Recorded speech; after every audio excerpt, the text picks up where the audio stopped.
بسم اللہ الرحمن الرحیم۔ السلام علیکم۔ آج ہم شروع کر رہے ہیں باب پنجم، جو کہ حسن معاملات اور معاشرت۔ پہلا ٹاپک ہے اس میں حقوق العباد۔ حقوق العباد میں ہم پڑھیں گے مہمان، خواتین، مسافر اور دوستوں کے حقوق۔ حقوق العباد کے معنی ہیں بندوں کے حقوق۔ اللہ تعالیٰ نے ہم پر اپنے حقوق کے ساتھ ساتھ اپنے بندوں کے حقوق بھی لازم فرمائے ہیں۔ ان حقوق کو حقوق العباد کہا جاتا ہے۔ حقوق العباد میں والدین، اساتذہ، بہن بھائی، رشتہ داروں، پڑوسیوں، ساتھیوں، بچوں، بزرگوں اور خواتین کے حقوق بھی شامل ہیں۔ آخرت کی کامیابی کے لیے جیسے اللہ تعالیٰ کے حقوق ادا کرنا ضروری ہیں، اسی طرح اللہ تعالیٰ کے بندوں کے حقوق ادا کرنا بھی لازم ہے۔ مہمانوں کے حقوق کے بارے میں سب سے پہلے پڑھیں گے کہ جو شخص کسی سے ملاقات کے لیے اس کے گھر، دفتر یا رہنے کی جگہ آئے، وہ اس کا مہمان ہے۔ اس کی عزت کرنا اور اس کی ضرورت کا خیال رکھنا ضروری ہے۔ ہمارے دین میں مہمان کی آمد کو بہت رحمت اور برکت کا سبب قرار دیا گیا ہے۔ اللہ تعالیٰ نے حضرت ابراہیم علیہ السلام کی جن خوبیوں کا قرآن مجید میں ذکر کیا ہے، ان میں سے ایک خوبی مہمان نوازی بھی ہے۔ رسول اللہ خاتم النبیین صلی اللہ علیہ وآلہ وسلم کے گھر میں جب کوئی مہمان آتا تو آپ اس کی خدمت میں کوئی کمی نہ چھوڑتے۔ گھر میں جو کچھ موجود ہوتا اس کے سامنے لا کر رکھ دیتے۔ مہمان نوازی سے متعلق حضور خاتم النبیین صلی اللہ علیہ وآلہ وسلم نے فرمایا، جو شخص اللہ تعالیٰ اور آخرت کے دن پر ایمان رکھتا ہے، اسے چاہیے کہ وہ مہمان کی عزت کرے۔ نجران کے مسیحیوں کا ایک وفد مدینہ منورہ آیا۔ آپ خاتم النبیین صلی اللہ علیہ وآلہ وسلم نے انہیں مسجد نبوی میں ٹھہرایا اور مہمانوں کی پوری خاطرداری فرمائی۔ انہیں مسجد میں عبادت کی اجازت بھی دی۔ ایک دفعہ رسول کریم خاتم النبیین صلی اللہ علیہ وآلہ وسلم کے گھر ایک مہمان آیا۔ اس وقت آپ کے گھر میں صرف بکری کے تھوڑا سا دودھ تھا۔ آپ نے وہ سارا دودھ وہ مہمان کو پلا دیا۔ آپ خاتم النبیین صلی اللہ علیہ وآلہ وسلم اور آپ کے گھر والے کھائے پیے بغیر سو گئے۔ حضرت رملہ رضی اللہ اور حضرت ام شریک رضی اللہ عنہا کے گھروں کو آپ خاتم النبیین صلی اللہ علیہ وآلہ وسلم نے مہمان خانے کے طور پر استعمال فرماتے تھے۔ وہاں باہر سے آئے ہوئے مہمان ٹھہرتے اور ان کی خدمت کا عمدہ انتظام کیا جاتا۔ ایک مرتبہ ایک صحابی کے گھر ایک مہمان آ گیا۔ اس کی بیوی نے بتایا کہ گھر میں صرف اتنا کھانا ہے جو بچوں کے لیے کافی ہو۔ صحابی نے بیوی سے کہا کہ بچوں کو کسی طرح بہلا کر سلا دو اور جب مہمان کھانے پر بیٹھیں تو چراغ بجھا دینا تاکہ وہ سمجھے کہ ہم بھی ساتھ کھا رہے ہیں۔ اس طرح سارا کھانا مہمان کو کھلایا اور خود بھوکے رہ گئے۔ صبح کو حضور اکرم خاتم النبیین صلی اللہ علیہ وآلہ وسلم نے صحابی سے فرمایا، تمہاری مہمان نوازی اللہ تعالیٰ کو بہت پسند آئی۔ نمبر 2 پہ ہے کہ خواتین کے حقوق۔ خواتین کا احترام کرنا، انہیں ان کے حقوق فراہم کرنا اور ان کو معاشرے میں برابری کا مقام دینا اسلامی شریعت کا تقاضا ہے۔ اللہ تعالیٰ نے قرآن مجید میں خواتین کے بہت سے حقوق بیان فرمائے ہیں۔ قرآن مجید کی ایک سورت کا نام سورۃ النساء ہے۔ نساء کا معنی ہے عورتیں۔ سورۃ النساء میں تفصیل کے ساتھ خواتین کے حقوق اور ان سے متعلق شرعی احکام کا بیان ہے۔ اللہ تعالیٰ نے دین اسلام کی برکت سے ان تمام بری رسموں اور خیالات کو ختم فرمایا ہے جن کے مطابق عورتوں کو ظلم و ستم کا نشانہ بنایا جاتا تھا اور کم تر مخلوق خیال کیا جاتا تھا۔ اللہ تعالیٰ نے ہر عورت کو عورت ہونے کی حیثیت سے بے پناہ تقدس عطا فرمایا۔ عورت جب ماں، بہن، بیٹی، بیوی یا بیٹی کے روپ میں ہو تو اس کا احترام اور بھی بڑھ جاتا ہے۔ حضرت محمد رسول اللہ خاتم النبیین صلی اللہ علیہ وآلہ وسلم نے فرمایا، میں تمہیں عورتوں کے ساتھ حسن سلوک کی وصیت کرتا ہوں۔ ہر خاتون کا حق ہے کہ اس کی عزت کی جائے، اسے احترام دیا جائے، اس کا حق ضائع نہ کیا جائے۔ جو معاشرے عورت کو عزت نہیں دیتے وہ برباد ہو جاتے ہیں۔ بیٹے اور بیٹی دونوں کی تعلیم ماں باپ کی یکساں ذمہ داری ہے۔ بہت سے لوگ بیٹیوں کو پڑھانے میں سستی یا لاپرواہی سے کام لیتے ہیں جو شریعت کی روشنی میں ناجائز ہے۔ بچیوں کی اچھی تعلیم و تربیت کرنے والے کو قیامت کے دن حضرت محمد رسول اللہ خاتم النبیین صلی اللہ علیہ وآلہ وسلم کے ساتھ نصیب ہوگا۔ بہنوں اور بیٹیوں کو وراثت میں حصہ دینا اس طرح فرض ہے جس طرح نماز، روزہ اور دوسری عبادات فرض ہیں۔ جو لوگ عورتوں کو وراثت میں حصہ نہیں دیتے وہ بہت بڑے گناہ کا ارتکاب کرتے ہیں۔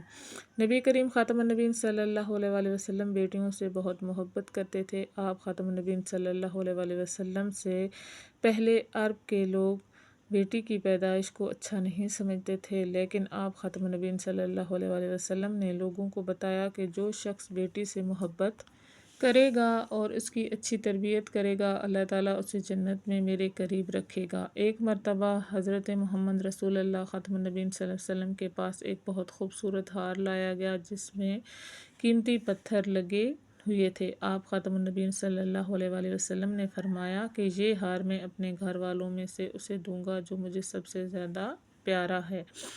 پھر آپ خاتم النبیین صلی اللہ علیہ وآلہ وسلم نے حضرت زینب رضی اللہ کی ننھی بیٹی حضرت امامہ رضی اللہ کو بلوایا اور وہ ہار جو تھا وہ ان کے گلے میں ڈال دیا۔ مسافر کے حقوق کیا ہیں کہ مسافر اس شخص کو کہتے ہیں جو حالت سفر میں ہو۔ اسلام نے مسافروں کے ساتھ بھلائی اور ہمدردی کرنے کا حکم دیا تاکہ وہ گھر سے باہر بھی راستے اور سفر کی تکلیف سے محفوظ رہ سکیں۔ قرآن مجید میں مسافروں کا خیال رکھنے اور ان پر خرچ کرنے کا حکم دیا گیا ہے۔ رسول اللہ خاتم النبیین صلی اللہ علیہ وآلہ وسلم نے فرمایا کہ مسافر کو راستہ بتانا بھی صدقے کا ثواب ملتا ہے۔ مسافر کا سامان اٹھانے میں اس کی مدد کرنا بھی صدقے کا ثواب ملتا ہے۔ آپ خاتم النبیین صلی اللہ علیہ وآلہ وسلم نے راستے کو خراب کرنے اور آنے جانے والوں کے لیے انہیں مشکل بنانے سے سختی سے منع فرمایا۔ جہاد کے ایک سفر میں کچھ لوگوں کے خیمے راستے میں آ گئے۔ آپ خاتم النبیین صلی اللہ علیہ وسلم نے فرمایا کہ جن لوگوں کے خیمے راستے میں آئے ہیں وہ اپنے خیمے ہٹا لیں ورنہ اللہ تعالیٰ ان کے جہاد کو قبول نہیں کرے گا۔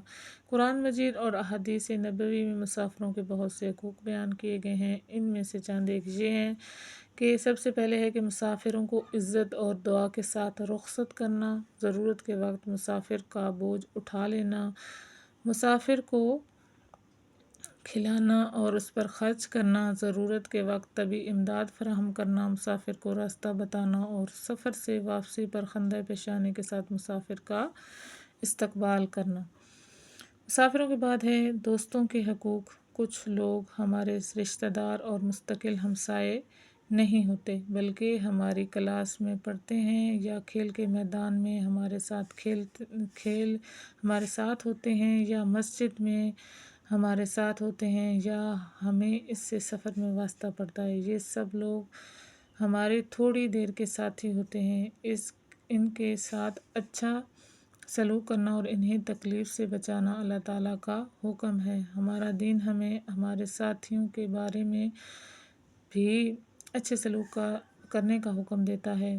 قرآن مجید میں ایک مقام پر اللہ تعالیٰ نے کچھ لوگوں کا ذکر فرمایا کہ ان کے ساتھ اچھا سلوک کرنے کا حکم دیا۔ اس آیت میں بھی یہ فرمایا اور پاس بیٹھنے والوں کے ساتھ اچھا سلوک کرو۔ ساتھیوں اور دوستوں سے اچھا سلوک کرنا اور ان کے حقوق کا خیال رکھنا نبی کریم خاتم النبیین صلی اللہ علیہ وسلم کی مبارک سنت ہے۔ ایک مرتبہ ایک سفر میں سواریاں کم تھیں اور لوگ زیادہ تھے۔ حضرت محمد رسول اللہ خاتم النبیین صلی اللہ علیہ وآلہ وسلم نے 3 لوگوں کو ایک سواری عطا فرمائی۔ سب اس پر باری باری سفر کرتے رہے۔ صحابہ کرام رضی اللہ چاہتے تھے کہ آپ خاتم النبیین صلی اللہ علیہ وآلہ وسلم سواری پر سوار رہیں اور ہم پیدل چلیں، لیکن نبی کریم خاتم النبیین صلی اللہ علیہ وسلم نے منع فرمایا اور آپ صلی اللہ علیہ وآلہ وسلم اپنی باری آنے پر سوار ہوتے اور اپنی باری پر پیدل چلتے تھے۔ جب کوئی انسان اپنے ساتھیوں کے ساتھ اچھا سلوک کرتا ہے تو اسے پتہ چلتا ہے کہ اس کی اچھی تربیت ہوئی ہے اور وہ اچھا انسان ہے۔ اسلام نے بندوں کے حقوق کی بہت تاکید کی ہے۔ خاندان اور معاشرے کا سکون ایک دوسرے کے حقوق ادا کرنے میں پوشیدہ ہے۔ اللہ تعالیٰ نے اپنے حقوق کے ساتھ بندوں کے حقوق ادا کرنے پر زور دیا ہے۔ ٹھیک ہے، آج ہم نے پڑھا حقوق العباد میں اس بارے میں، جس میں ہم نے مہمانوں کے حقوق، خواتین کے حقوق، مسافروں کے حقوق، دوستوں کے حقوق اور پڑھے ہیں۔ ٹھیک ہے، اس میں اللہ تعالیٰ نے اور رسول پاک صلی اللہ علیہ وسلم نے ان کے بارے میں کیا فرمایا۔ مشق میں سب سے پہلا سوال ہے درست جواب کی نشاندہی کیجیے۔ قرآن مجید میں حضرت ابراہیم علیہ السلام کی ایک خوبی بیان کی گئی ہے، وہ یہ ہے کہ وہ مہمان نواز تھے، یعنی کہ مہمان نوازی کی خوبی۔ النساء کا معنی ہے عورتیں، بیٹیوں اور عورتوں کو وراثت میں سے حصہ دینا ہے فرض، اس طرح جس طرح کہ نماز روزہ فرض ہے۔ مسافر کو رخصت کرنا چاہیے۔ عزت و دعا کے ساتھ ساتھیوں اور دوستوں کے ساتھ اچھا سلوک کرنے سے پتہ چلتا ہے اچھی تربیت کا، یعنی کہ جب آپ کسی کے ساتھ اچھا سلوک کرتے ہیں ساتھیوں اور دوستوں کے ساتھ، تو اس میں آپ کی اچھی تربیت ظاہر ہوتی ہے۔ سوال نمبر 2 ہے، مختصر جواب دیجیے۔ مہمان کے اکرام کی ایک فضیلت تحریر کریں۔ مہمان کے اکرام کی فضیلت یہ ہے کہ مہمانی کے متعلق حضرت حضور خاتم النبیین صلی اللہ علیہ وسلم نے فرمایا، جو شخص اللہ تعالیٰ اور آخرت کے دن پر ایمان رکھتا ہے اسے چاہیے کہ وہ مہمان کی عزت کرے۔ سوال نمبر 2 ہے، خواتین کے ساتھ حسن سلوک کی کیا فضیلت ہے؟ اللہ تعالیٰ نے ہر عورت کو عورت ہونے کی حیثیت سے بے پناہ تقدس عطا فرمایا ہے۔ یہ دونوں پوری لائنیں آپ نے لکھنی ہیں، یہاں سے یہاں تک۔ سوال نمبر 3 ہے، بچیوں کی تعلیم کے بارے میں اسلام کا نقطۂ نظر کیا ہے؟ اس کا جواب ہوگا کہ بچیوں کی اچھی تعلیم و تربیت کرنے والے کو قیامت کے دن حضرت محمد صلی اللہ علیہ وآلہ وسلم کے ساتھ نصیب ہوگا۔ مسافر سے حسن سلوک کا کیا فائدہ ہے؟ رسول اللہ خاتم النبیین صلی اللہ علیہ وآلہ وسلم نے فرمایا کہ مسافر کو راستہ بتانے پر صدقے کا ثواب ملتا ہے۔ ساتھیوں کے ساتھ حسن سلوک پر ایک آیت کا ترجمہ لکھیں، اور آیت کا ترجمہ ہے، اور پاس بیٹھنے والوں کے ساتھ اچھا سلوک کرو۔ سوال نمبر 3 ہے، تفصیلی جواب دیں۔ مسافروں کا کیا حقوق ہیں؟ تو مسافروں کے حقوق آپ نے پورا ٹاپک لکھنا ہے۔ سوال نمبر 2 ہے، اسلام نے عورتوں کے لیے کون سے حقوق مقرر کیے ہیں؟ تو عورتوں کے، خواتین کے حقوق جو ہیں وہ پورا ٹاپک آپ نے لکھنا ہے۔